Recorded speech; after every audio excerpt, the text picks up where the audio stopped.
All right, so talking about significant change in PCI DSS, what do they mean? What do they stand for?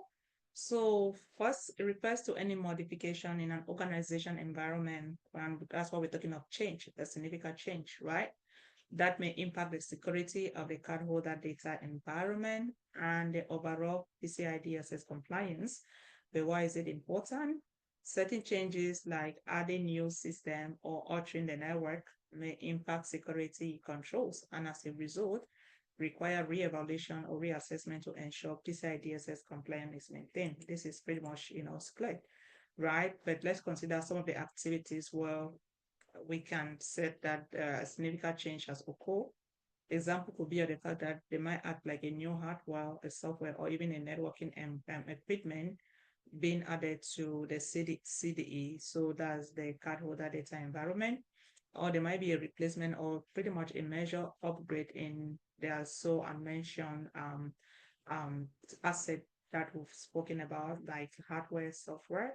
Or it could be a change to flow or storage of account data, or better still, what of the boundary, right? So it could be a change to the boundary of the CDE or the scope of the PCI DSS assessment, modification to the underlying infrastructure supporting the cardholder data environment, changes to directory services, time servers, login monitoring, or third-party vendor or service provider that affect, the CED. And because of that, we also need to take that in mind.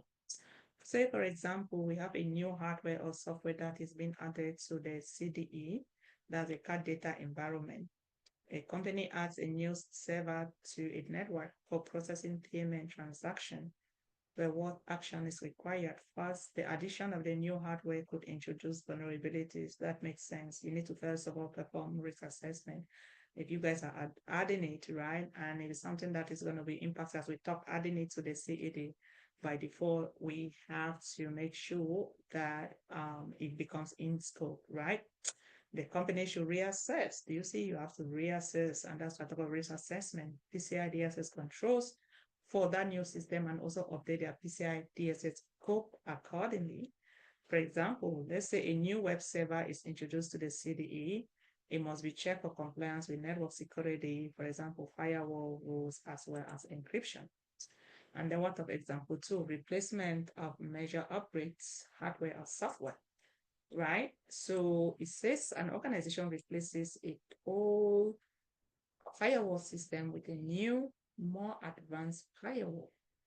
What is the action? With that, the upgrade could affect the way data is protected or how access control is managed. Organizations should evaluate the new system to ensure it meets PCI DSS requirement for that change, right? For example, a company upgrades its payment processing software. The processor or assessor will need to verify that the new software complies with PCI DSS requirement for data storage encryption as well as access control, right? Then we talk of change in flow of storage account. Maybe a company implement a new database system to store cardholder data, changing how data is stored and accessed.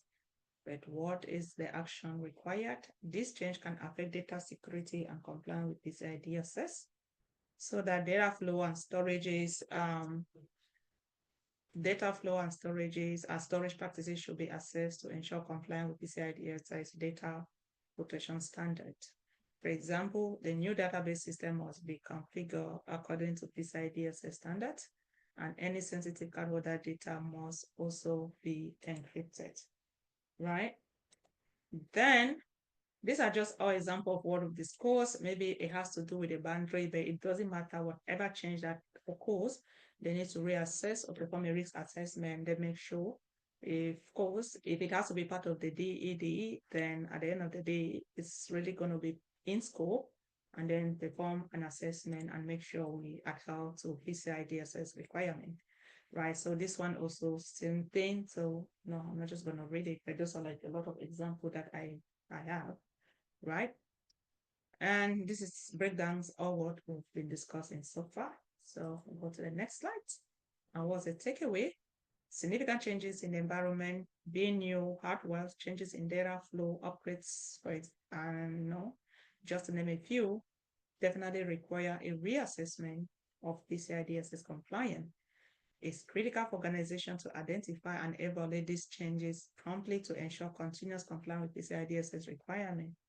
Regular updates and assessment are necessary to maintain the security of the cardholder data environment and meet PCI DSS standards. Then the next one has to do with managing periodic PCI DSS activities. What does it mean? So I will see you all in the next video. And do not forget to like, subscribe, put your comment in the comment section.